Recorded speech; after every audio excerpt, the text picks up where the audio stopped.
I am so glad you convinced me that the family car should be the Defender 110. It is so beautiful inside. It's so comfortable, and it just feels indestructible. Yes, it really is. I've been waiting a long time for the new model to come out. The Defender 110, I'm telling you, it's my favorite car of all times. It's my third one. You know, I have stories of going off-road. The guy managed the group. He was like, what are you doing in this beautiful car? I'm like, I'm going off-road. He's like, are you sure? Because you can use one of ours. And then they look like Mad Max cars. I'm like, no, we're going to do this. And he was shocked. Wow. Well, it's great because the Defender has been reimagined for 21st century adventure, and its unparalleled off-road ability, as well as its robust interior, are invaluable whether you're headed towards uncharted territory or just a weekend of exploration. The Defender 110 tackles challenging surroundings with absolute confidence. The SUV conveys strength outside and in, featuring peerless technology like an intuitive driver display and an award-winning infotainment system. That's my favorite part, to keep you connected no matter where the journey takes you. Adventure is unique to everyone, and so is the Defender. Choose from the two-door Defender 90, the four-door Defender 110, or the larger Defender 130 with the ability to seat up to 8 passengers. You'll find uncompromising performance in all three. So pack up and go even further with the Defender 110. Learn more at LandRoverUSA.com/Defender. Sometimes it takes a different approach to help you unlock your true potential. Capella University's game-changing FlexPath format helps you learn at your own pace and fit earning a degree into your life. From before you enroll to after you graduate, you'll be supported by people who are invested in your success so you can pursue your goals knowing that help is available if you need it. Imagine your future differently at capella.edu.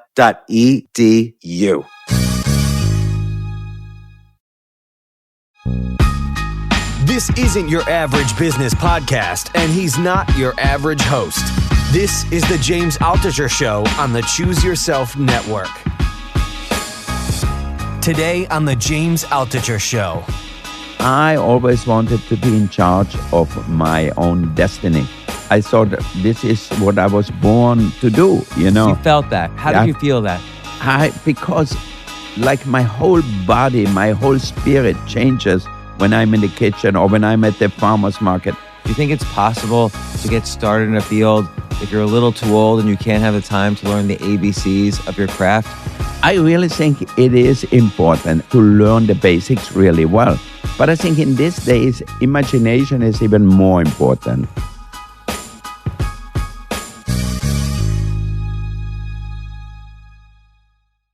Wolfgang Puck, I almost don't know how to introduce you because it feels like too small to say the first celebrity chef. That's like very Hollywoodish way to introduce you.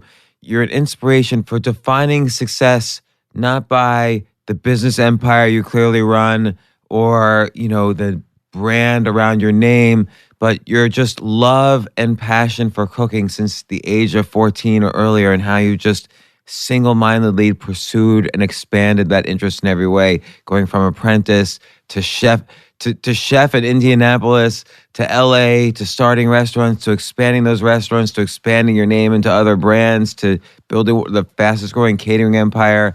You cater the Oscars, you've won all these Michelin awards. You're doing a MasterClass right now on cooking, which interweaves, as we were just saying, cooking, recipes, business philosophy, and how they're all interconnected. You also cut one of you have 100 or so restaurants, but Cut is downtown here in New York City. So many impressive things you've done. But let's start off. Let's get you down to little Wolfgang Puck at the age of 14. You know what's very interesting? Sometimes, you know, when you don't have the happiest childhood, maybe you have to work harder to become successful and show to your... Me, it was my stepfather who was totally crazy. I called him a terrorist, really, for the family. And so I could not wait to get out of the house. Like he always told me I was good for nothing because I didn't want to become a carpenter or a mechanic or whatever. And I loved cooking as a kid already because my mother was a chef too. So I cooked with her. And what did you love cooking at the age of 14? I think I loved the sweets mostly, more so. But I liked the fried chicken, the Wiener Schnitzel and things like that, what we made at home. But desserts was really my favorite thing to do. What dessert? Well, we made like the Sachertorte, and we made like a Kugelhopf, like a vanilla chocolate cake like for Sunday morning. And we made palachinken, which are thin crepes stuffed with apricot marmalade and a little powder sugar on top. Is that at any of your restaurants? I want that. We make one called Kaiserschmarrn, which is like a little bit like a pancake, and then you tear it up with raisins in it and everything, and caramelize it with a little sugar. And we used to serve it with a plum or apple compote, like Apricot what? A compote. A compote is like when you cook the fruits with a little sugar, a little vanilla, a little lemon, and the serve one. The Kaiserschmarrn is hot and the other one is cold. So that's how we ate at home a lot. We didn't have a lot of money. We had meat once a week. That was it. And my mother was an excellent cook. So when she wanted something, she went out in the garden, got some vegetable, made a great vegetable soup. Or in the springtime on Sunday, we had fried chicken because we didn't need all the little roosters, because they didn't lay any eggs. So would you chop off the head of the chicken? My grandmother and my mother did, yeah. It was a weird thing, them grabbing the thing and just cut the head off. So that kind of, we're going to go back and forth in time, and I'm going to go on tangents. Excuse me if I go on too many tangents, but we'll always get back to the core. But what strikes me in a lot of your discussions about cooking is how much you work with the environment you're in, the time you're in, like the season you're in. You're very much about I feel there's a deeper philosophical lesson in your cooking, which is that things are temporary. So some food exists in the summer, some food exists in the spring, but many restaurants ignore that. They kind of try to block out the ongoing pace of time, and you don't. You very much respect the temporal nature of your ingredients, and you work with what nature delivers you. And it sounds like you learned that at the age of 14. I know. I started out for us, when I grew up in Austria, we had salads, or we had peas, or we had berries. That was for the summertime. In the fall, we had apples and pears and fruits. And then in the wintertime, we had very little. We had a vegetable cellar where we keep the potatoes, carrots, and the celery and stuff like that. But we didn't have a lot of fresh vegetables. So my mother made a lot of noodle dishes and things like that. So in your restaurants, I think you still often follow that philosophy. Exactly. So in the restaurant, it's the same. Even in life, it's my philosophy is to live the moment. Not to live in the past and not to live in the future. Obviously, you can look in the future, but to live the moment. So what this means to me is what is the best at that moment. So if we go to the farmer's market or to the fish market, what is the best? You cannot get everything really at its peak all the time. And I was up in school at Harvard, and one guy came up to me and says, the strawberries, and I had strawberries and cheese, and they both tasted like nothing. I said, only a guy like you would eat strawberries in February. I wouldn't even attempt to do that. Okay, but let me ask you on that. And I'm sorry to interrupt. I'll try not to. But you have your frozen foods, which is another huge empire. Yeah. I feel like you figured out from your early beginnings as a chef how to expand and scale your brand and philosophy in every direction. So you have a frozen foods empire. Yeah. Does that go against the philosophy a little bit? No, I think we all need convenience food. Even the richest people will have a pizza at home or have a soup at home, which they don't make. So I think, to me, I want to be the best in each class. So if I want to make a soup, or if I want to make a pizza, or if I want to make anything different, I want it to be better than what is out there for sure. So I have a lot of people actually who came to me and say, oh, thank you. But I had nothing at home to eat. I opened your can of soup and it was amazing. In school, a guy was sick in class, and then he went to a store to buy some soup. He bought my chicken noodle soup and he brought me the soup, and everybody in the class said, oh my God, you are making canned soup too? So I said, yeah, we do different things. So how do you, I'm assuming you're personally involved in the ingredients and how these things, how do you separate yourself out from just a generic Campbell soup or something? What makes your Frozen foods has a tendency, I think, and then this is the last question about frozen foods. Frozen foods has a tendency, I think, to kind of all just be universally the same, like generic. How do you make yours stand out? Because they do. They're amazing. Yeah. So what I do really is use the best ingredients for that too. For example, if I make the pizza and it has some tomato sauce on it, so I buy the tomatoes in the summer and buy a really ripe one. And then we make the sauce out of that. So that way I can freeze them. I basically just cook them down and then put it in the freezer. So I have them after for the rest of the year. But the flavor is still better than if I would go out now and buy these tomatoes, which were never ripe, which has no flavor, no nothing. So you think a lot of companies just kind of take whatever, they ship it around the world, they just take whatever is available then? Totally. People don't care about the season. Most of these industries are like commodities. They don't care where the tomatoes come from. They don't care how the tomatoes were farmed. We use all organic ingredients. So people don't really care that much. And it's sad to think that in this world, people don't care what they put in their body, And I think to me, that's one of the most important things, because if you don't eat right, you might get sick. You never know. It's the fuel to live. It should be a good thing for you. We put premium gasoline in our car and then we eat shitty food. Yeah. And so it seems like by working with what nature gives you, that's all you're kind of saying. It's almost like a conversation you're having with nature when you create this food. So you're kind of like nature's telling you, what I am serving to you, Wolfgang, right now is what will give the body the most energy, as opposed to if you eat a strawberry in February. And that's that's the philosophy. That's the ingredients and seasonings you work with in your restaurants. Yeah, totally. We use whatever is really in season. And, if we don't have it, we don't have it. And people sometimes look at me and says, why you don't have a strawberry pie now? I said, it's February, we don't serve strawberries now. We wait until, in California, we are lucky. We get them in end of March, April already because of the weather. So, but then we get them from the farmer. I have a farmer, Harris Berry. I turn them on to friends of mine. Now they come with me to the farmer's market because they never had strawberries like that. And the thing is, you cannot keep them for 2 weeks. Now they harvest them in the supermarket. They harvest them and they are not ripe. They are hard like a rock and no flavor. But this one, you can smell them. It's like a total different experience. What I love about hearing you speak right now, it's like infectious in the sense that you run, I don't know how many billions of dollars worth empire. You cater to the Oscars. You're opening up all these restaurants, and yet what you love doing is finding the local farmer, going to the farmer's market, thinking about these ingredients. So this reels us back in time again. 14 years old, you're working in your first kitchen as an apprentice.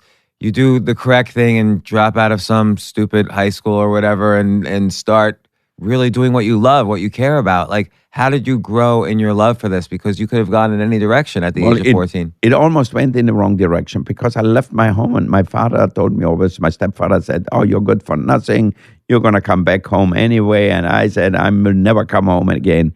And then I left with my little suitcase. It was 50 miles away where it was. At that time, we didn't have telephone or anything.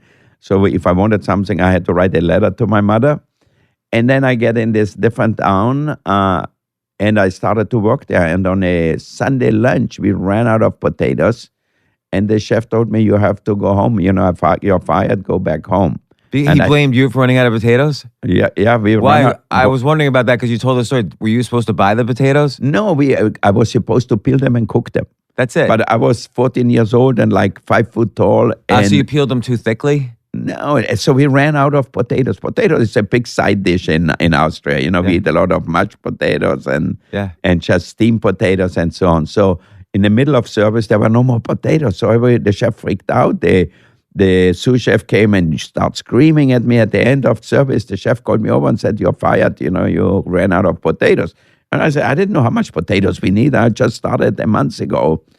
And then I said, I'm not going home. It was really crazy. So I said, I'm going to kill myself. I'm not going home. So I went on the river. There was a big river with a big high bridge going. So I said, I'm going to just jump in the river. So I was standing for an hour on the bridge, looking down and seeing, it was early winter, and seeing the ice swimming down the river and some wood things swimming down. And I looked.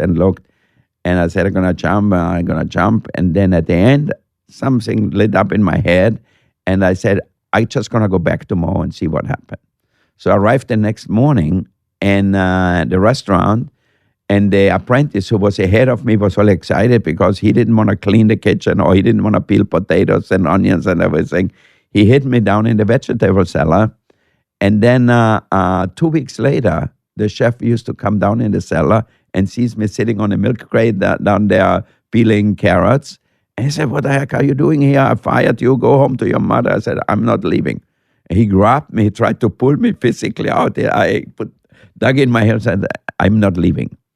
And then he didn't know what to do. He obviously was like a scene. He was yelling and everything, I'm good for nothing, go back home. And then at the end, he called the owner of the restaurant and said, I don't know what to do with this kid. I fired him. He should go home to his mother, but he doesn't want to leave. And the owner said, well, maybe I send him to the other hotel we have and maybe he can start there. So I said, okay, that sounds better. I'm not going home. And then I left and I started to work in the other place, in the other hotel. And there, the chef was a woman. And she told me basically, said, okay, just do your job, don't make any noise, and everything will be fine. And so then it started to get better. And about a year later, we went to school. Well, you started to get better. I feel like there's obviously a lesson in here, which is not only don't kill yourself and go back to work, but there's some element of perseverance. Like this, your father told you were good for nothing. The chef then that you looked up to and you were working for and you love cooking, the chef essentially told you were good for nothing. Yeah.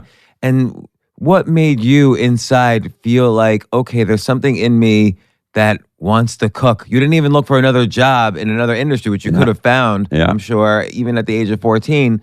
What made you really deep down want to go back? Did you want to prove yourself to your father, to the chef? I think part of it was me. That's what I really wanted to do, even at that young age. And how could you tell? How do people know? Because I had no idea about anything else, maybe, or I didn't think about anything else. Was it love for mother? Maybe the love from the mother. And my mother was like an angel. She was amazing. But I think for me, cooking was it. I didn't want to become a mason or a carpenter or things like that. I used to hate that. That I knew because my stepfather was building the house by year. He added on things. Whenever he had money, he built a little bit on or did something. And he always had me work with him, and I hated it. And yet I can feel like you might, given what you said, you might have liked that just because, again, he's using the ingredients of nature to build, and it's but a craft. I didn't like him. I didn't like him. That's the problem. That was the big problem. Yeah. And I think my mother was amazing, and I loved her, and she loved me, and my grandmother too. So I think it was the connection really I had with her, which made me like what she was doing. And I think that's probably a big reason why I went into cooking. If my father would have been really nice to me and shown me how to do things right instead of yelling at me all day long or make me do things, I think, on purpose that where the other kids were playing football or soccer or something, and I had to go and work with him. It was not a good thing. And once you started being essentially the apprentice of the apprentice, you were young enough you could take the time to learn these extremely basic skills, but very well. Peeling potatoes, peeling carrots, gathering the natural ingredients from the area or going to the farmers markets or whatever. Like you were able to put in this time at a young age when not that many responsibilities were expected from you to learn these basic skills. Do you think it's possible to get started in a field if you're a little too old and you can't have the time to learn the ABCs of your craft? I really think it is important to learn the basics really well. But I think in these days, imagination is even more important. And after I did my apprenticeship, I went to France. And at that time, I still wasn't sure because the money was so small, didn't get paid a lot. And a friend of mine was a truck driver, and he made 5 times more money. So I said, and not only that, he ate his steaks well done. Yeah. So I said, maybe I'm going to do that just because of the money. But when I was in south of France in a restaurant called Beaumanière, the owner was 72 years old.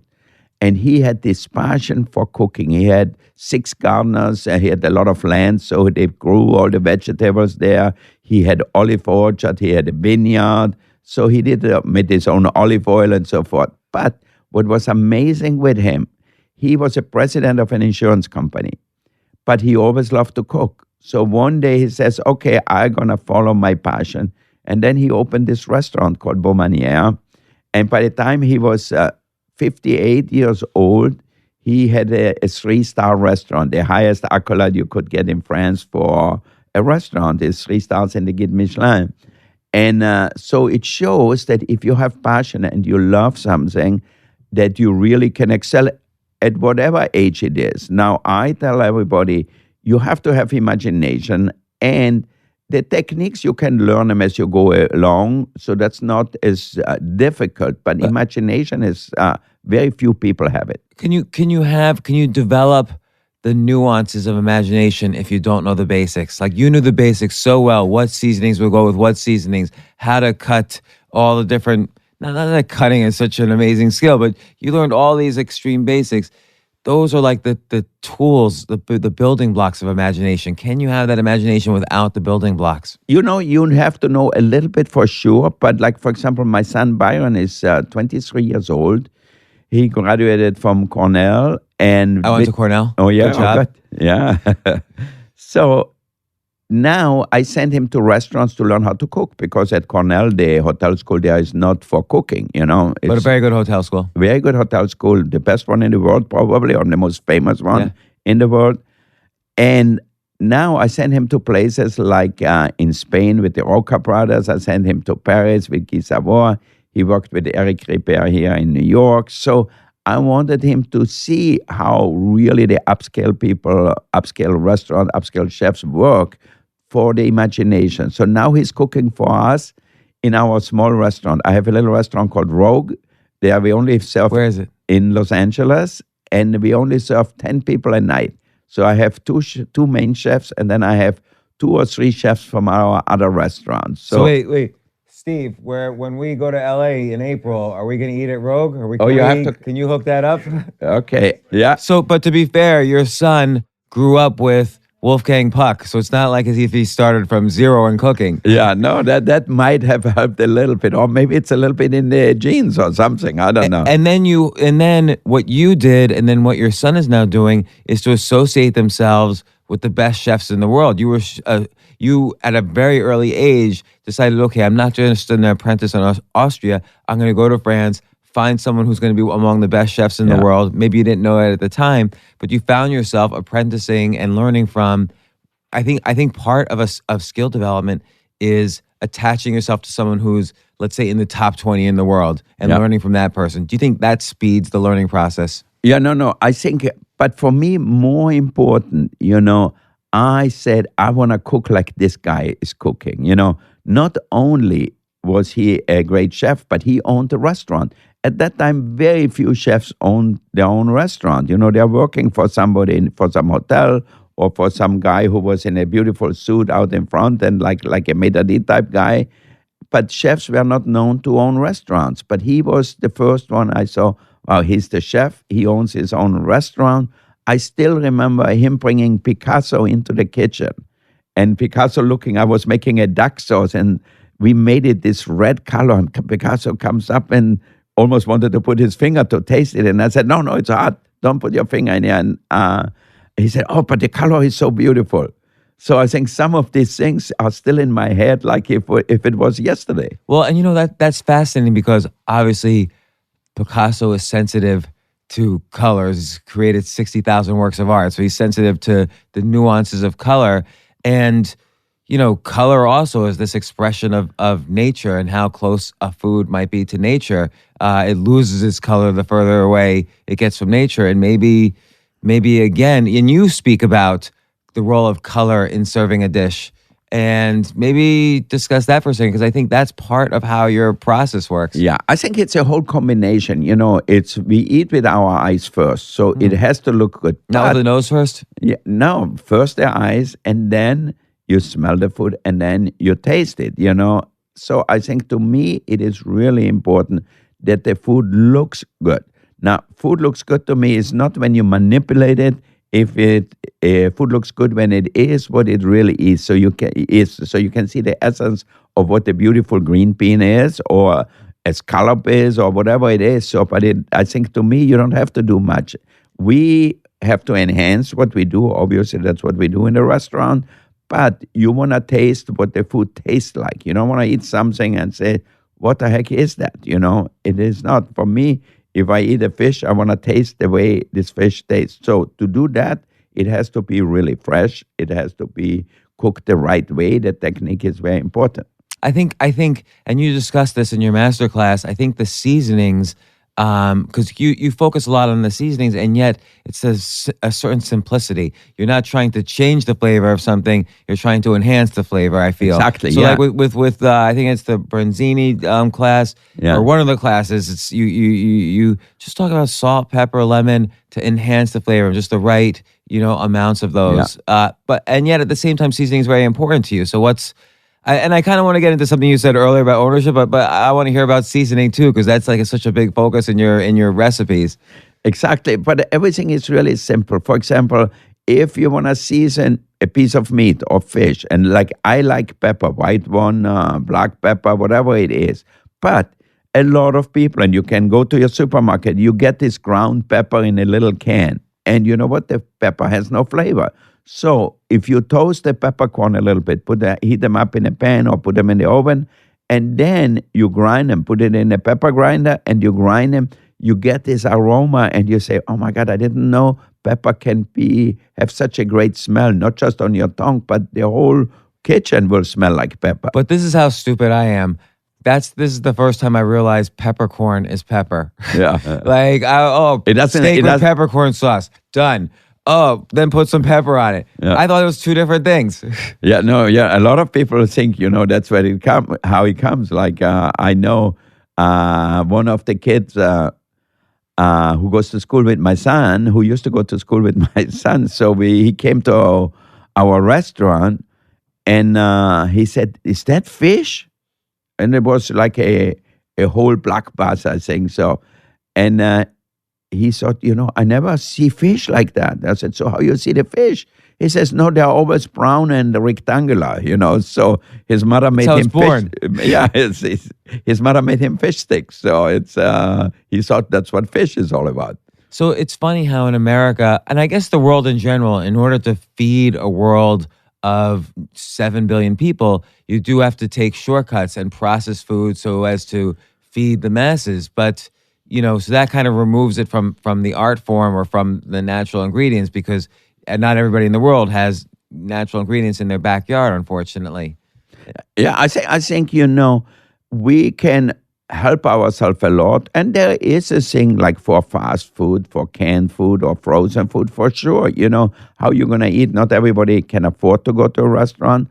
Not everybody can afford really the best vegetables or whatever is really just perfect. So I think there is a balance in life. But wherever you can, even today, if you go to Walmart, they have a fresh produce section. You can buy the produce there. Now, does it going to be like the produce like we have here at Cut, for example, where I send it from California, from the farmer's market to our restaurant? No, it doesn't going to have the same flavor if you get it from some of the supermarket, for sure. But I think it's better than not having vegetables at all, So I think there is a certain balance, and you have to get the right ingredients. If you are not that rich, if you don't have the money to buy, you can get it still a good deal. And I want to veer a little into, you mentioned, many chefs don't own restaurants or didn't back then, and it's still true now. And I think that became the seeds of what became a multi-billion-dollar business empire, plus the success of your brand. But was there ever a point when you were like, I did cooking for 10 years and now I'm just going to try something else? And you've expressed interest in painting, music. So you're an artist. So have you ever thought like, okay, I did this for 10 years. I'm still in my 20s.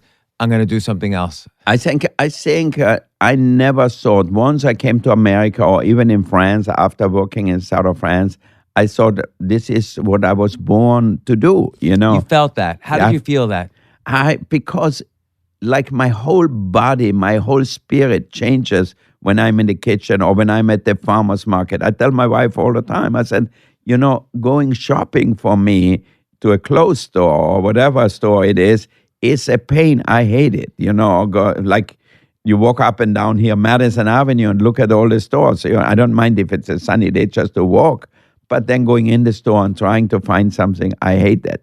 But going to the vegetable, to the farmer's market or to the fish market, I could spend hours there and it makes me happy. So let's say I'm 50 years old. I'm working in a cubicle at some big company. I feel mildly unhappy that I spent the last 30 years of my life, paying the bills and just doing enough to get by. And I want to I'm listening to this. I clearly hear the passion in Wolfgang Puck's voice, but I didn't love anything at the age of 14. How do I start to find my love right now?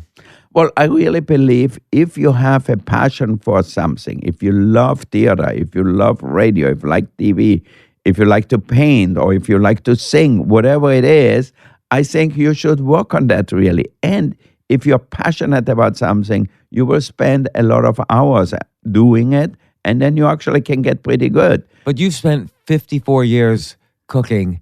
Again, I'm pretending to be the 50-year-old in the cubicle. How am I gonna put in enough time? I'm never gonna be the best in the world, maybe not, but how can I put in enough time that it's really worthwhile to me, that I can make an impact? Well, how can I cut the corners? There is no cutting off the corners. Passion is important, obviously, and then repeat and doing things. You can become a chef if you really love to cook. If you really Not love, me, I can't. Okay, you are the perfect guy for me, because if not, we wouldn't have restaurants. If we wouldn't have people like to. I don't want everybody just to cook at home, but everybody has to cook sometimes at home, and do something. And that's one of the reasons I did the MasterClass, because I want people to learn a few basics. And then if you know a few basics, you can do a lot. Like, for example, making a bechamel, which is a cheese sauce, basically. So my mother used to make it all the time. So she put a little butter in a pan with a little flour and then bring some milk to a boil and then put the milk over that and make like a sauce and then add some cheese to it or just a little nutmeg, salt and pepper. And then from there, she made creamed spinach because we had spinach in the garden. Or she made macaroni and cheese because pasta was cheap. And then just baked in the oven. Now, sometimes we went in the forest, gathered some wild mushrooms. She chopped them up and put them into the macaroni. So it was always a little different. Sometimes a little ham left over. She chopped up the ham and put it in there. So it was not expensive, but it tasted really good. But she knew the basics. And I love hearing you talk about recipes because that's really where we could talk about billions of dollars worth of stuff, but you're talking about the cheese recipe. It's all ingredients from a 30-foot radius of your house. You just described ingredients that are green, yellow, red, it's this beautiful panache on the plate. So let's fast forward. You were working at a top chef in France. You must have been learning so much. Obviously, the south of France is beautiful. And then you made, of course, the most incredible decision of your life, which is to move from the most beautiful area in the world to Indianapolis, in the middle of the United States, to work at a restaurant. Why the hell did you do that? Well, I loved auto racing. Indianapolis is famous for the 500 miles. Every May they run them.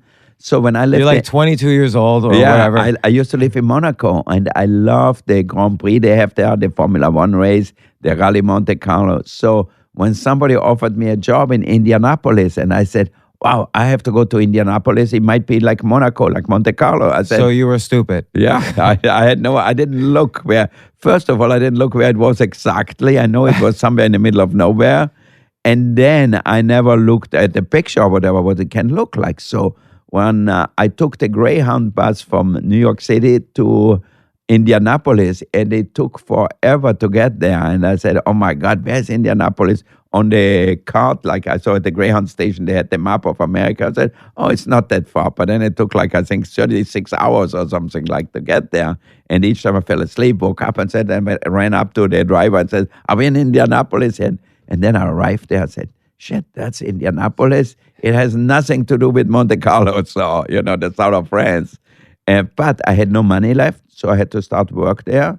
I got my green card there, And I actually had a nice time because the people in the Middle West are really nice. So And you probably learned how to basically take that palate, which was very kind of a honed down palate versus what you were used to in France, and kind of make them enjoy. Like, it was probably a pleasure for you to see their pleasure, the differences in the food you were making. yeah, but the only thing I hated there was I had to cook all the steaks well done. I think in 1 year, I cooked more steaks well done than in the rest of my career. I said, why you want to eat a steak if you want to eat it well done? And so, but at the end, I have to please the customer. I had to do it. So often, I said, I'm going to cook it medium. Maybe the restaurant is a little dark. They won't see it. Sure No, enough, they won't do it. the steak comes back and said, I want it well done. That's not well done.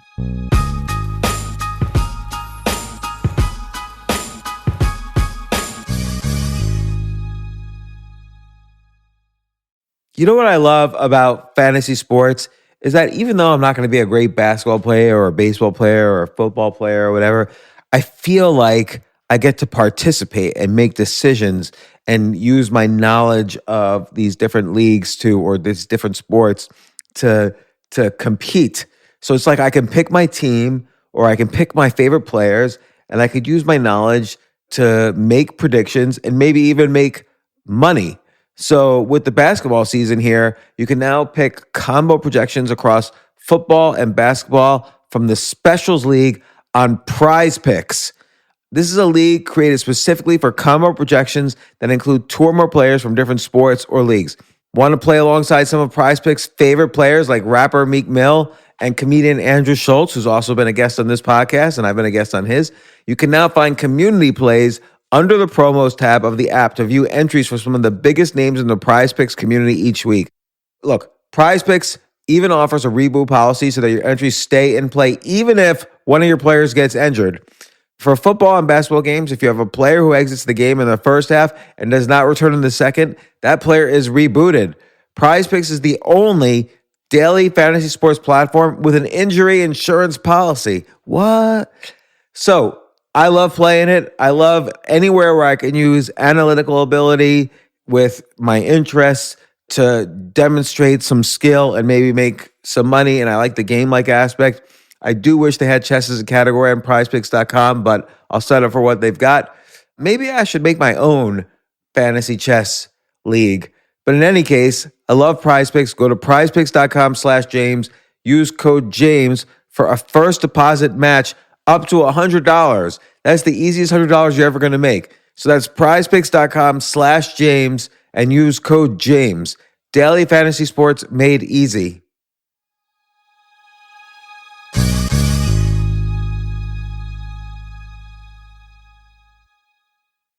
The future of learning is definitely online. Like, it's such BS that you have to spend $200,000 or take $200,000 in loans and go to some fancy school when it's useless. It doesn't guarantee you a job.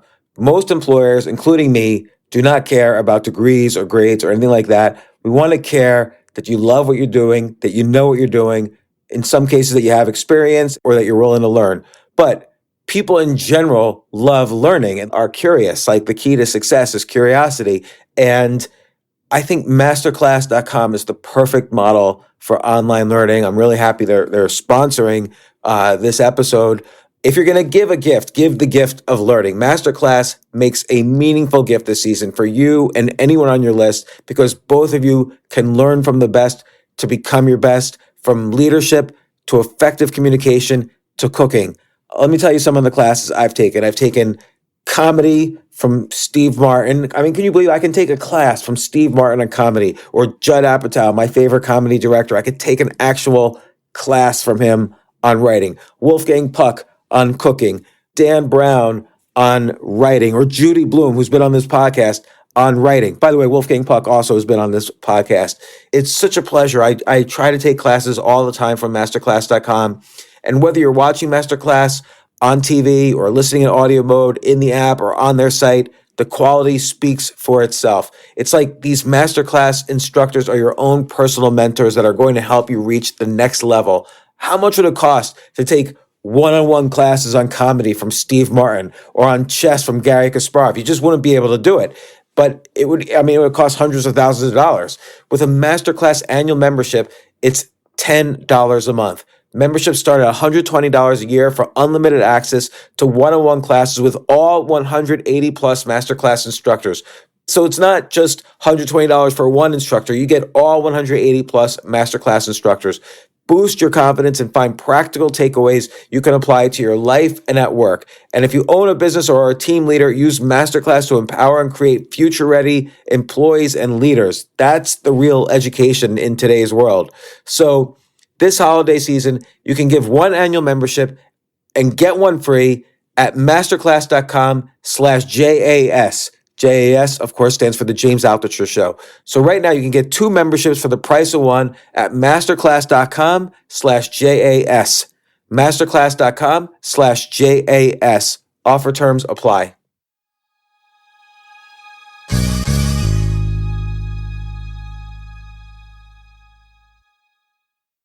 AI might be the most important new computer technology ever.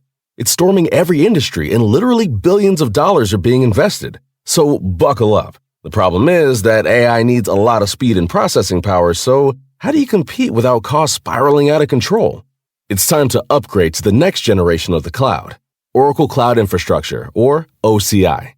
OCI is a single platform for your infrastructure, database, application development, and AI needs.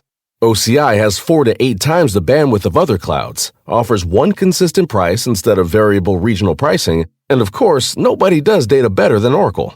So now you can train your AI models at twice the speed and less than half the cost of other clouds. If you want to do more and spend less, like Uber, 8x8, and Databricks Mosaic, take a free test drive of OCI at oracle.com/advance. That's oracle.com/advance. oracle.com/advance. You mentioned earlier many chefs don't own their restaurants. And I think then, there was even a movie, Chef, about the conflict between the chef in this movie and how he felt he was an artist, but the owner is so concerned about the short-term pleasing the customer that the chef can't really let his art come out. He can't really choose for himself what to do. And so I think you probably felt that urge early on. You wanted you wanted nobody to tell you what to make. And so you went, Maison, which was the first major restaurant in LA you worked for, you negotiated ownership, but then eventually you took complete ownership of your own restaurant, Spago, which became maybe the most famous restaurant in the world from start to now. What was that urge of ownership? What clicked your business sense in? This is now you went from being chef to businessman. Yeah, well, I think I always wanted to be in charge of my own destiny. So when I was because most people don't. Because when I was at Maison, for example, even I was a part owner. The owner, Patrick, did not really trust me. So he had the conflict. Yeah, it was a conflict, and he was jealous of me too. So, for example, when he went on vacation, he didn't. I didn't sign the check. So that was the old style. Everything was handwritten, every order. There was no computers, nothing. So, but he didn't trust me, and I said, "How can you not trust me? I run at least 70% of the business is food. The other one is liquor and wine and so on." So I said, "How come he doesn't trust me to sign a check?" So I was really very intrigued by that he had somebody else do that. I said, I could look at the check. I know if I bought that or not. Somebody else would just sign it without looking at it. And so I always dreamt going back to south of France to Raymond Thuillier, the chef at Beaumanière. I said, I want to be like him. I want to own the restaurant. I want to go see the customers in the dining room. So feel like it's your place. Yeah, so you feel like it's your place, and you can do the way you please, really. Now, obviously, you have to make it into a business, because if you do the way you please and you have no customer, it won't work. So you have to make the customers happy, and I think that's one of the reasons I love the food, because there's nothing better seeing happy customers coming back years after years after years all the time. So when I opened Spago finally in January 1982, and it became this huge success with the Lazard, the Oscar parties. We had all the big stars of the old time, from Elizabeth Taylor to Cary Grant and Jimmy Stewart, and you name them, they came all to the restaurant. So let me ask you about that. You start Spago, becomes a huge success. I'm going to ask you about that. But a lot of times people say the success of a restaurant is not based on the food, but based on the Rolodex of the owner. If you can fill it up with the right people in the first few weeks, it gets that buzz and the buzz starts going. Now, ultimately, the food has to stand on its own, but the first thing is the Rolodex. Is that true? Or Well, it is partly true in a lot of restaurants, where the owner or the maitre d' has a big Rolodex, the people will come. At the end of the day, to have a sustainable business in the long run, the whole experience has to be great. The food has to be good, the service has to be good, the environment. So to me, it's like an experience. I don't go to a restaurant just to nourish myself. To me, it's an experience. And I think being successful in the long run, if you don't have good food, there are a few exceptions out there in LA too. But for example, with Spargo, which we are open now 36 years, last year was our best year we ever had.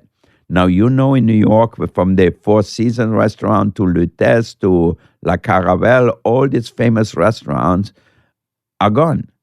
The mortality rate of the restaurants, I think it's really, really high up there among any businesses. And there's very few restaurants who survive a generation, where the next generation takes them over and they're still successful. And you look at restaurants like Le Cirque, Sirio certainly knew everybody in the city. If the King of Spain came, he went there. Kissinger went there. Actors went there. So they all went to Le Cirque. It was famous for lunch.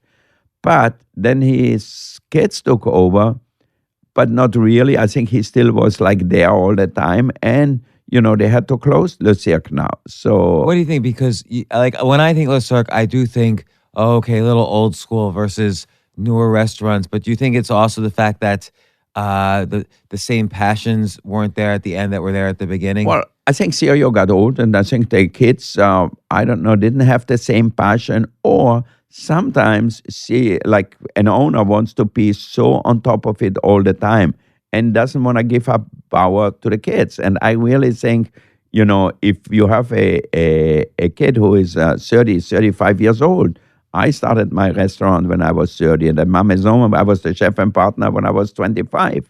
So why wait until 40? I think it's important to have, if you have children, if you want them to be in your business, to let them go out and know how hard it is, really, how to make a living. But then when you bring them back, you have to give them the responsibility and show them that they have to take and make decisions how to run the business part or how to... That's really hard. It's much different than cooking. Or would you say there are similarities? I don't know. Well, I think in life there are a lot of similarities. And I, for once, like my son hopefully will take over the restaurant. So that's why I send him to great restaurants to learn from other people. Then in about 2 or 3 years, by the time he's 27, maybe I'm going to finance a little restaurant for him. And then he's going to learn how to run one small restaurant.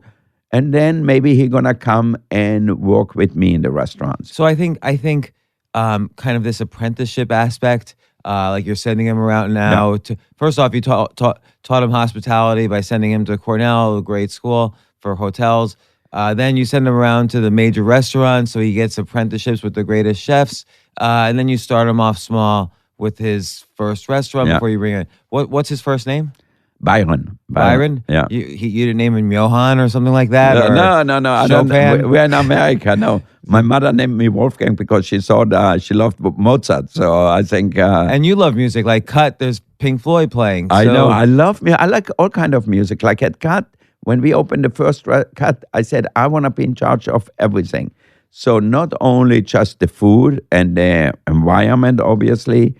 The artwork we have in the restaurant, but also the music. Because sometimes I was like at Spargo in Beverly Hills, and I said, I don't know why we play this music. This is not something I would play in my home. This is not something I would play for pleasure. It sounds like elevator music. So, and could you you owned it? Could you take control? Yeah. So then, because I owned it, I said, you know what? I love rock and roll. Now, I don't like it to be played like in a discotheque, where you go for dancing, where the beat is so loud that you cannot talk. I want, though, in the background to hear great music. And I still remember when I opened Cut and Bruce Willis came to the restaurant, and then he had a steak. He always ate the bone-in filet, and he had the bottle of Vega Sicilia, very expensive Spanish wine. And then he calls me over so seriously, and he said, Wolfgang, And he says, Wolfgang, who chooses the music here? And I said, maybe he doesn't like it. Pink Floyd was playing The Wall. And I said, well, I do. And he says, you know, Wolfgang, there's nothing better eating a bone-in filet with a great glass of red wine and listening to The Wall from Pink Floyd. So I said, oh, thank you. So it's almost like, again, like you put it, I wouldn't listen to this at home. I wouldn't eat this if it wasn't an ingredient around my home. Yeah.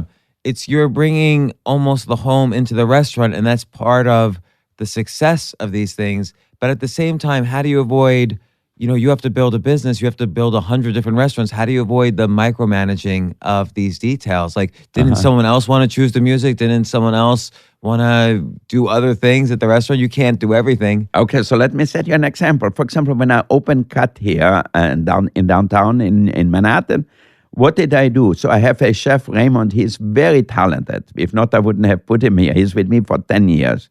And he's like in his early 30s now. So I said, okay, Raymond, here are the boundaries. You have to have some steaks on the menu because this is what we do.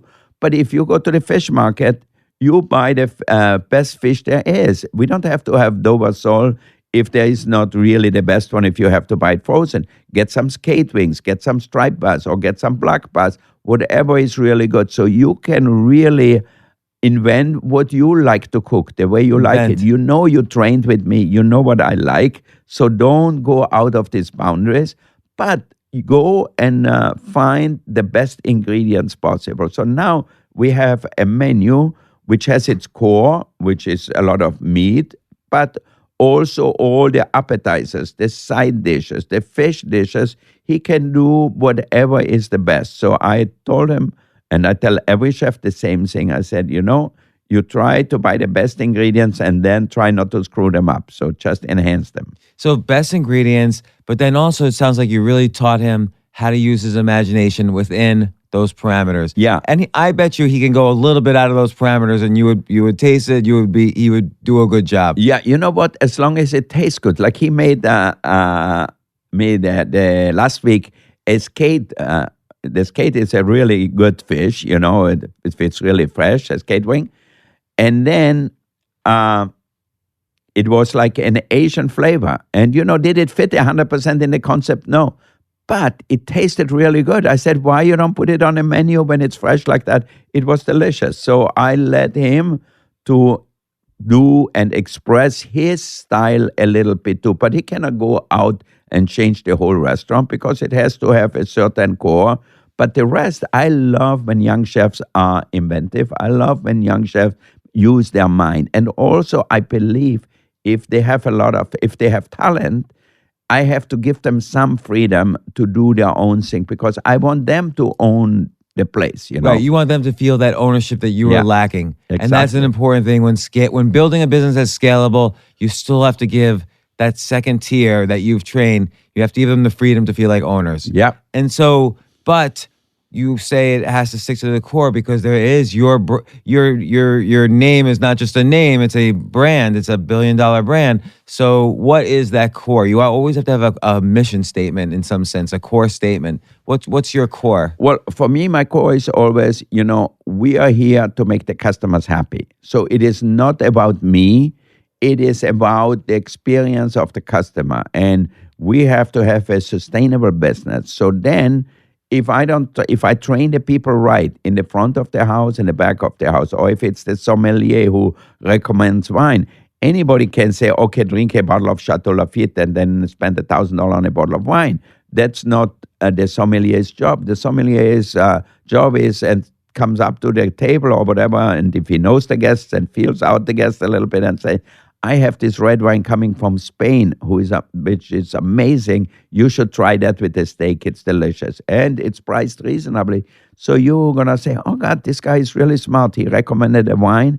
It was delicious, goes well with the dish, and it didn't break the bank. So the core almost seems like bring home into the restaurant, but enhance it, and then have a conversation with the customer. So and show a real care for them. Like, okay, you're going to establish yourself as an expert. Look, we just got this new thing. This wine coming in might be good for you. Don't break the bank. Because if you break the bank, they can't come back anyway. They can't afford it. and you want them more than them spending money. You want them also to spread the word, and so that their friends come. But I do the same thing with the chef too. For example, Raymond will bring a big piece of wood and have all the best cuts of meat he just got in, for example, and brings it out to the guest and say, look how beautiful this steak looks, beautifully marbled. And look, this one is from a different part. It might be grass-fed and it comes from Nebraska. And so we have beef come from different places. And so when you look at it and say, oh my God, this looks good, I'm going to have that just grilled over charcoal. We have a big charcoal grill there and just seasoned with salt and pepper. I don't even need a sauce with it. Like, for example, there's a famous French sauce called sauce béarnaise, and I dip the French fries in there. So I said, I want really the taste of the meat. If you buy a good piece of meat, it has delicious flavor. If it's cooked right, seasoned just perfect, just with a little salt and some fresh black pepper, and I think it comes out really, really good. You don't need much. It's simple, but perfect. it's so funny. There's so many directions we could go, but you love talking recipes. Like, it's great. The sheer love for cooking comes out. So Spago is a success because you have this core philosophy. You've learned at that point, you've learned for 16 years how to run a restaurant, how to cook, how to, season, how to use the right ingredients. You're a master chef by this point. You have the Rolodex. Obviously you're a charismatic guy. How did you start bringing in the celebrities? Because, authority, meaning the celebrities coming in, is a great way to drive the next level of people. Yeah. And you cater the Oscars. Like, you clearly have a deep understanding of the power of authority to drive business. Well, I think it's also important not only what you serve, who's coming to your restaurant, for sure, but sometimes you don't know who the people are. You might come to the restaurant and the people might look at you and says, well, I don't know if this guy fits into this restaurant. Oh, they always look at me that way. Yeah. So I think it's really sometimes if you're not famous, you don't know what they might be famous in some other profession. If a famous artist walks in, you probably don't recognize him and because they're not on TV, they are not in the movies, but it's still an important person in their own field. Like, I love art. I mean, except for Andy Warhol, most of the artists, you wouldn't recognize them. People wouldn't know except a very few people. So I think at Spago, when we started out, I remember still when we did the Oscar party with Swifty Lazar, but even before that, all of a sudden, I was friendly with Orson Welles. He used to eat lunch every day with me, like with Billy Wilder, who I loved, the movie director and writer and everything. So naturally, when he came, I cooked him some Austrian dishes, but he brought in Gregory Peck, he brought in Sidney Poitier, you name them. They used to have a table. I remember when I opened Spago, so Billy Wilder has a table of 12 people and all big stars. So how did he first even know to come to the restaurant? I knew him from Maison because he's from Austria, so I used to make him as a joke some Austrian dishes like Wiener Schnitzel or like the Kaiserschmarrn or Palatschinken, and he loved that attention and he thought it was something special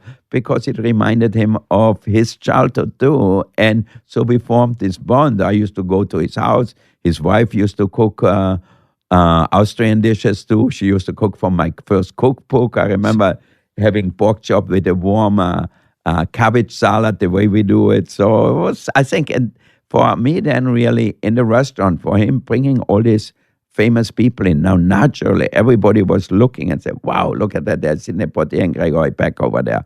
That must be the right place to go. Now, do they know more about food than the other people?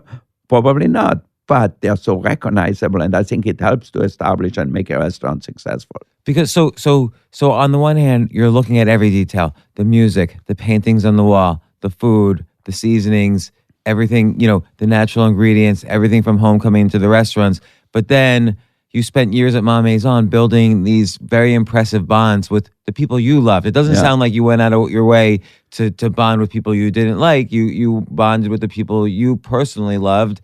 But they also had status to help you with your next ventures.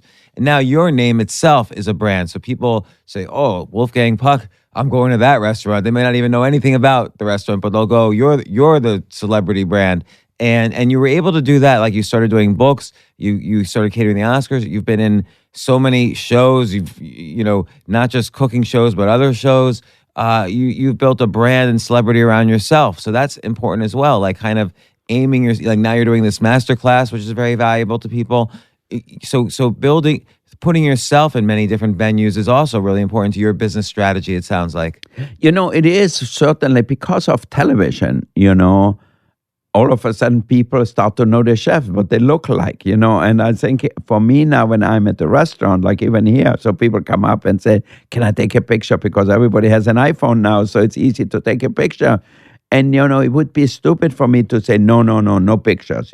First of all, they will get upset because I tell everybody no is not an answer. So if I start to say no, the next level of my people who work in the restaurant would say no. So that's everything comes from the top down in business. Yeah. And then I think these people are going to go home and say, look at that. I was at Cut in Manhattan and I saw Wolfgang there. Look, I have a picture to show you. Or they tweet it to their friends. So I think to me, it's a whole package, And today, it's a lot. The customer become your publicist in a way because they will tell other people through pictures.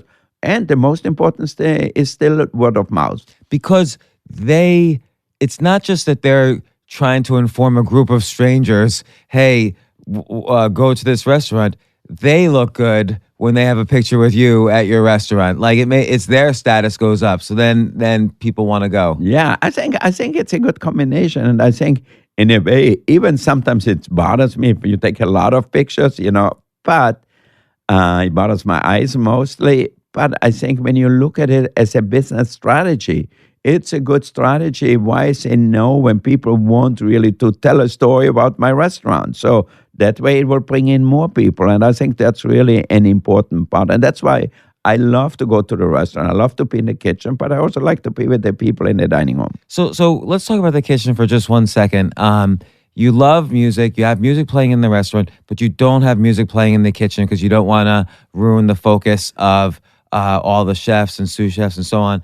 How important is this feeling of flow for cooking? Well, I really believe when I'm in the kitchen, I want to really focus 100% of what I'm doing. So I don't want to be disturbed by anything. There's enough noise already going on in the kitchen.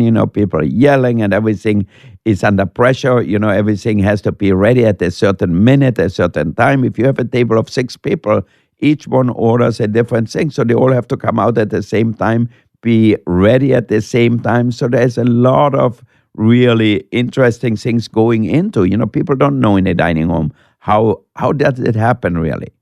And I think to me, it's like a music, it's like an orchestra in a way.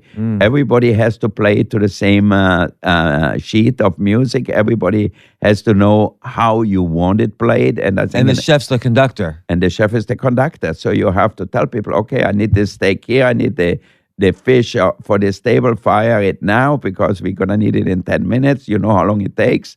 So it's really a hard thing to put everything together.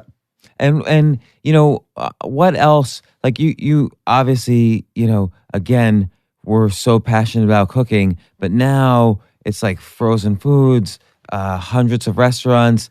Like what made you, did you just sort of say, okay, every single reasonable opportunity I'm going to explore and go towards? Like what drove your business empire? Because it became much more than just being a chef. Like you're really more of an empire than a chef. Yeah.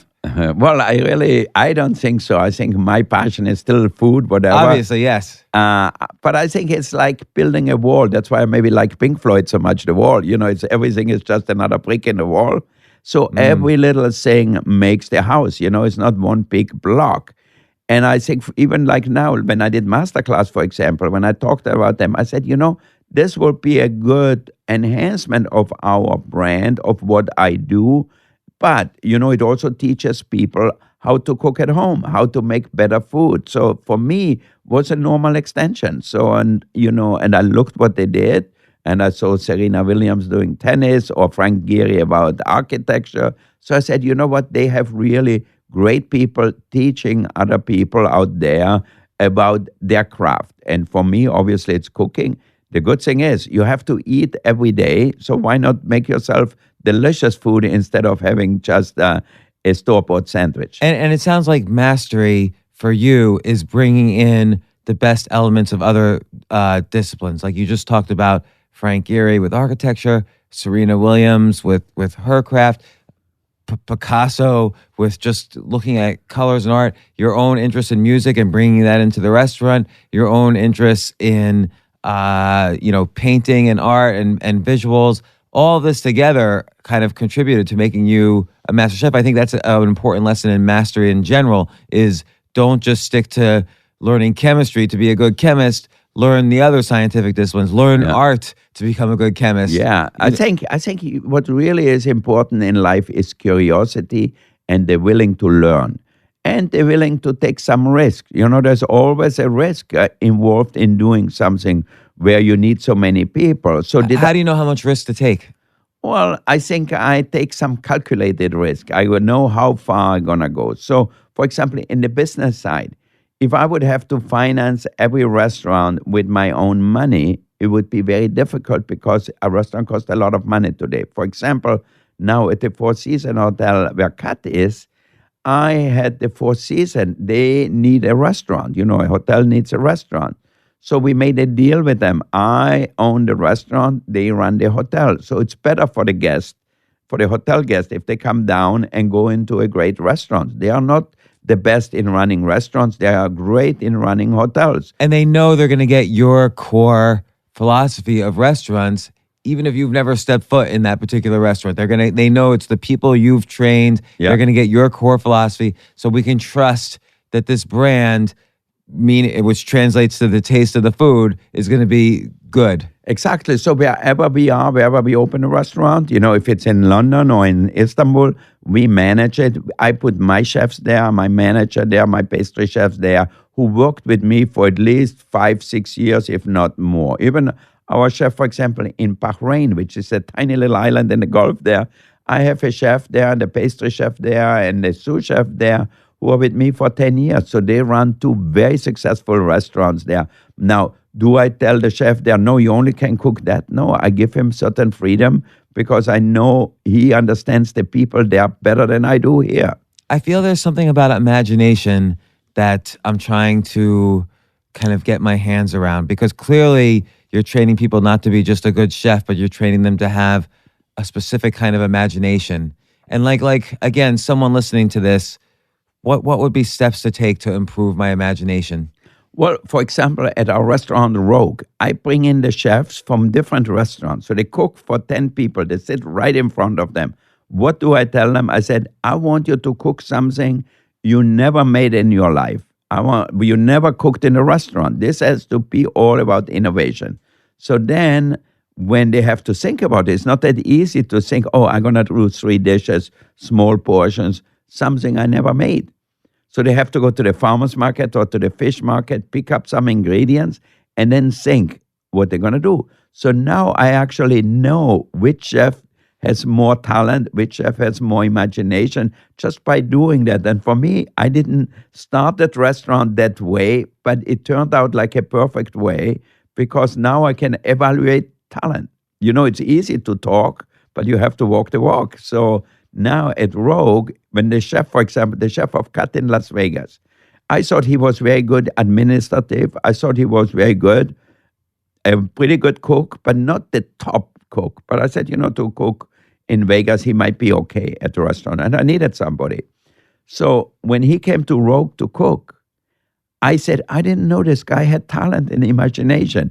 I was so excited and so happy. What did I tell him? I said, you know what? Put these dishes on your menu or at the bar or in the restaurant. I don't care. But I think you did a great job. So now he went back, put it on the menu. The manager liked it. The guests love it. And I think he feels so proud of it. So now I have somebody there who actually knows what I like, and he builds his own identity also. And again, I've been sitting in a cubicle for 30 years, hypothetically. How do I start to build imagination? Well, I think the good thing is today you can learn techniques online, But I think imagination, you have it or you don't have it. You cannot really teach imagination. Cannot really teach. Even somebody's a good musician, but to compose, it's like having imagination. It would be different. It's a different kind of brain maybe than learning the technique of it. And I think in cooking it's the same thing. You can learn how to do the techniques. You can learn how to do certain things really through repetition very well. But to have imagination, it takes another part of the brain. And some people have it. Very few people actually have it. A lot of people are good technicians, but with no imagination. But I feel like if you're passionate about something, you could say, okay, here's a fish with salt and pepper. Maybe I'm going to try, even though the fish comes from, I don't know, Europe, I'm going to try to put some Japanese ingredients in it and mix cultures. And I love these Japanese ingredients on their fish. Maybe that's imagination a little bit. It's combining two different things. Sure. I think there's certainly an imagination and to please your own taste, which is an important part if you cook. So if you like spicy food, so you add, if you see me making a fish and you say, okay, I'm going to chop some jalapeno really fine and put it in this salsa or in this sauce or whatever you call it and give it the flavor I like. Now, does that going to be a dish which everybody going to say, wow, this is the best thing in the world? Maybe, maybe not. But I think if you don't really have the passion for it, it would be very difficult to go to the next level. But if you really like food, you really like to cook, first of all, you're going to do it more often. You're going to enjoy it more. And you put all your love in it. And I think you have a good chance of making sometimes things up where you said, oh my God, I didn't know I did it. For example, when I started Spargo, I used to make my own smoked salmon. One day, I ran out of brioche, which we serve with the smoked salmon. And we were making pizzas at Spargo, but different style, not like the traditional Italian. And all of a sudden, it shot into my head, and I said, how about if I cook the pizza crust, maybe put some onions on it with a little olive oil, make it crispy, and then put the dill cream on top there, and then put the smoked salmon and the little caviar on top. And then I tasted it. I said, oh, this has the yin and yang, the perfect balance, because the crust is warm, it's crispy, the smoked salmon is nice and smooth, a little salt to it with the caviar, and it worked together. And today it's probably one of our most famous dishes. Yes, I would say it was it is probably your most famous dish. And so many restaurants have kind of copied some version of it, a smoked salmon pizza. And yet I feel with you, there's like an abundance of ideas. You're never worried about some other restaurant taking it because A, maybe it's not going to be as good as yours. B, you'll have more ideas. Yeah. So, and it just sort of spreads the brand even further, even slightly. I want to be respectful of your time. I know you're extremely busy. Just one or two anecdotes and a question. Yeah. I know you've built a huge catering business. You mentioned it was like $5 billion a year, hospitals, schools, everything. I remember 20 years ago, I was having lunch with a friend of mine. I forget his Fred, who ran Ticketmaster at the time. I forget his last name. Freddie Rosen. Yeah. And he was telling me, oh, just last weekend, Wolfgang Puck came over to my house and cooked. So you started your catering business by going over to the houses of these people and cooking yourself. Totally. I used to go to like Freddie Rosen, who started Ticketmaster. You're absolutely right. Or Marvin Davis, who run a big oil business and owned Century Fox at that Paramount, time. Yeah. So I think it's really interesting. So at the beginning, I went to every house.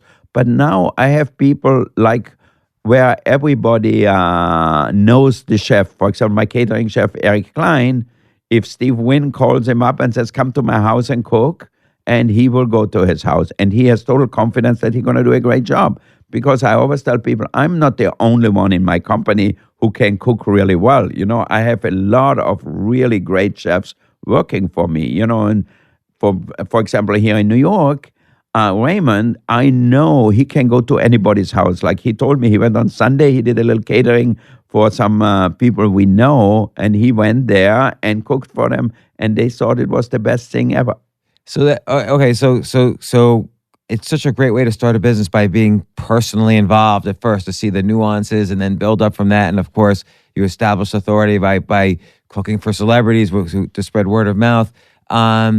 The other question I have, which is unrelated, what is the deal with avocado toast? It came out of nowhere. It's $20 on every menu. It's just an avocado spread over a piece of toast.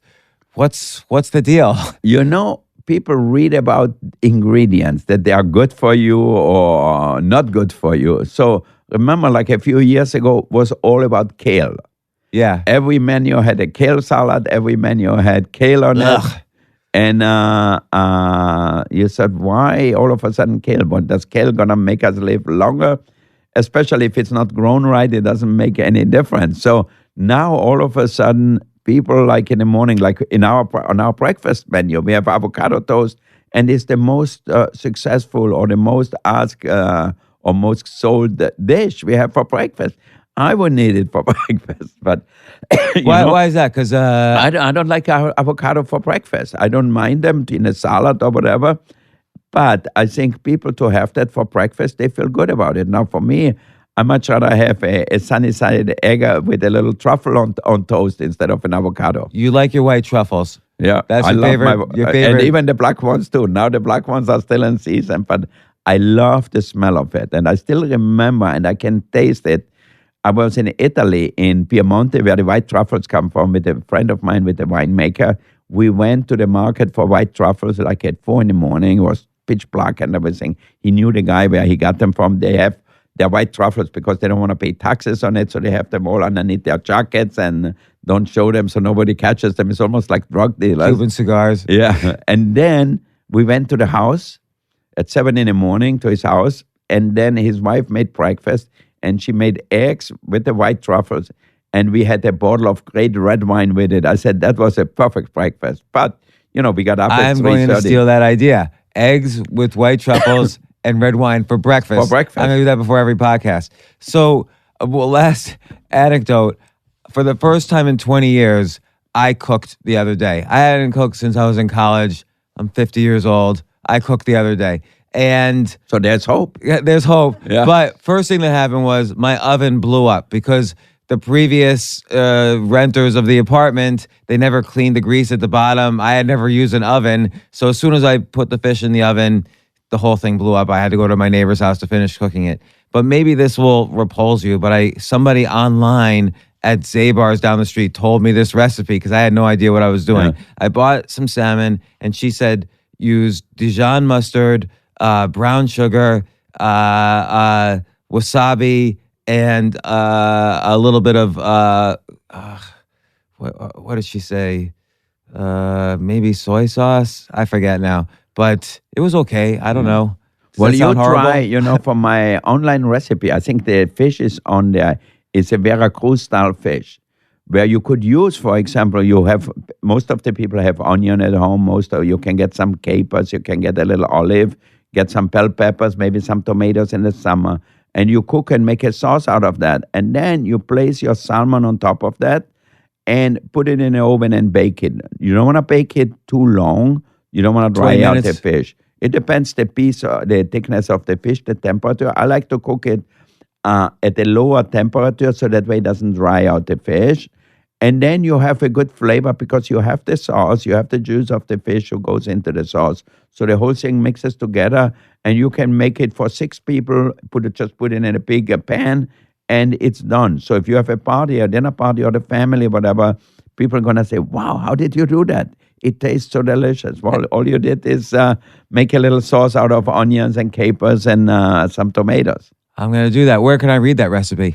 Well, I think you have it on the MasterClass. On the MasterClass, yeah. So I highly recommend your MasterClass, again, where you talk about cooking, specific recipes that are so amazing, your business philosophy and how it's all linked together. And I think people see the beginnings of that in this podcast. I also, not only will I recommend all your restaurants, but Cut, which in New York City and LA, wherever, I want to go to Cut tonight. Is it? You think I can get a reservation? I think for you, I will find a place. If not, I just got an extra table. I push a few tables around. I get you a little. How do I do? I'm gonna bring a friend. I'm gonna take a date. Okay, you bring a date. Then for sure you're gonna get a table. Okay, it's not that crowded. I don't. No, it's very busy. It's good to make a reservation for sure. I think, the restaurant is full all the time. The bar is great. We have a great cocktail program. If you were just in the neighborhood down there, and a lot of neighbors actually come, a lot of people live around there, they come to the bar. Like last night, I went to the bar, talked to a customer, a fairly young gentleman, and he was sitting there with a lady, and he said, this is the best place to eat a hamburger. He said, I come twice a week. When I want a hamburger, I come to the bar at Cut. It's the best thing. So, of course, I don't want to take advantage of the fact that you're on my podcast and 300,000 people are potentially listening. But if it's full, how can I use your name to get Oh, you just tell them you're a friend of Wolfgang. All right. A few other people might say that too, but it's okay. But you know what is important? You go the first time. Then you talk to the manager or you talk to the chef. And then they know you already. Said, give me your business card and your phone so I can call you. Now, it's always easier if you're with a bigger group to make reservations in advance. But if not, once you know the people, it's much easier to get a table. Like, if you wouldn't say no to somebody, you know already. So I tell everybody when they ask me, what is your favorite restaurant? I tell them it's the restaurant where I'm the best known. I like that. And I think that's really an important part. So if you like a restaurant, go a few times, that way people know you and they say, oh, James is coming again tonight. So we know what he eats. So then we know what he drinks. So you sit down and your favorite Negroni or champagne or whatever comes to the table and they say, thank you for coming. You feel good already. You're so right. Like I like a restaurant that's about a block away. So for Christmas, I gave all the hostesses a tip just because I'd been going there so much. And I always treat everybody really well. I go there a couple times a week. And now when I call for a reservation, they they recognize my voice. Oh, James Altucher, of course, come on in. And we have a table for you. And if you bring some business people or whatever, so you walk in, they recognize you by your name. Already you feel better, Yeah. Not like if you go to a restaurant and they start to look, what is your name, sir? What is your name? How you spell it? And everything. So it's already a pain in the neck from the beginning on, so it's already, you don't feel as good.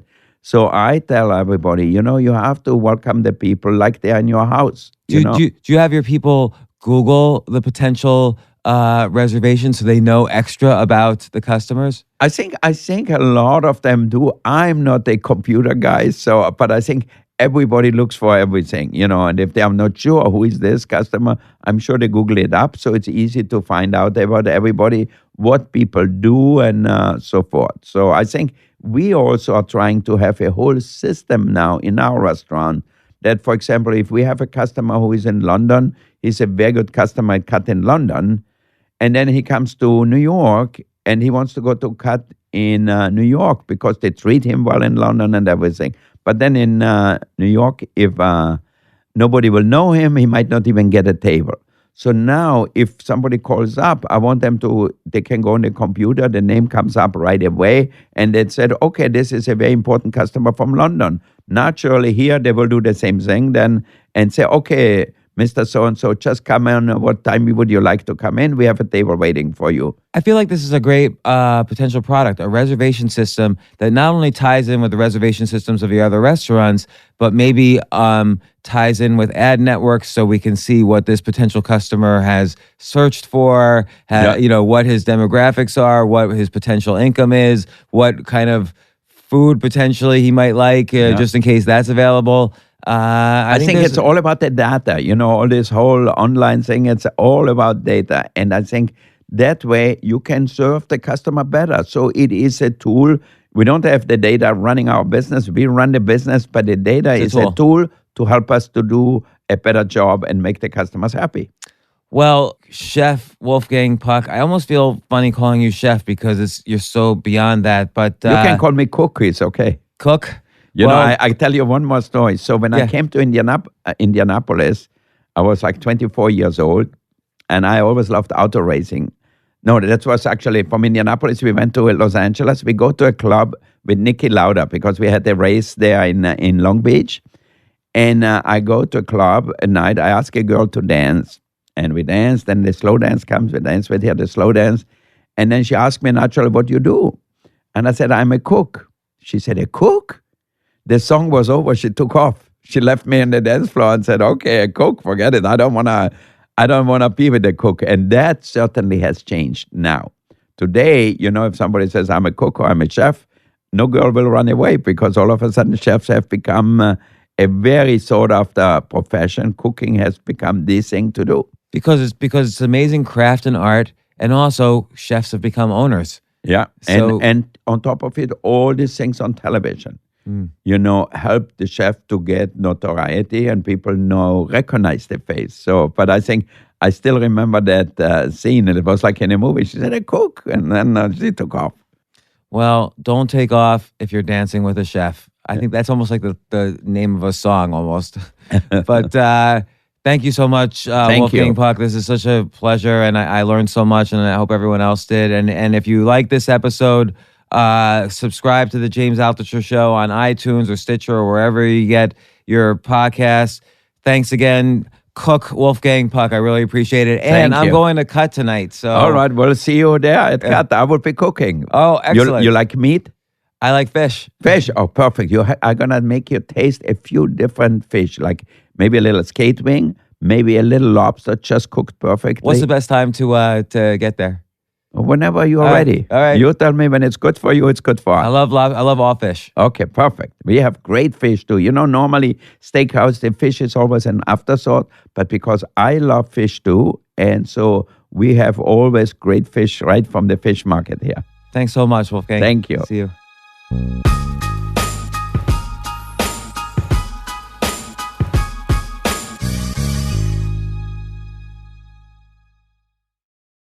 AI might be the most important new computer technology ever.